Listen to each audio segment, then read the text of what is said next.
যারা 16 বছর আন্দোলন সংগ্রাম করেছে তারাই যাতে মুখ্য ফলগুলো পায় আজকে তারেক রহমান এসে আমরা এই অবস্থানে পৌঁছে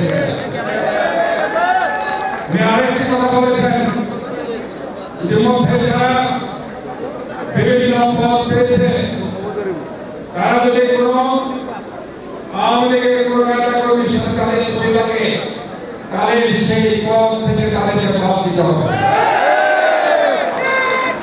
আমি আপনাদেরকে এখানে বলতে চাই এই ধরনের কোন এভিডেন্স যদি কারো বিরুদ্ধে থাকে আপনারা সেটা কেন্দ্রীয় দপ্তরে এবং এখানকার যারা দপ্তরে আছে তাদেরকে সেটা জমা দেবেন।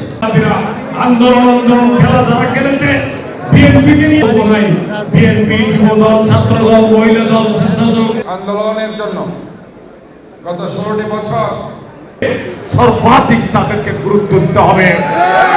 এই জন্য বিশেষ করে আজকে যে মিলনের সকল রক্ত চক্ষুকে উপেক্ষা করে রাজপথে সবাইকে শুভেচ্ছা। আমাদের সরকারের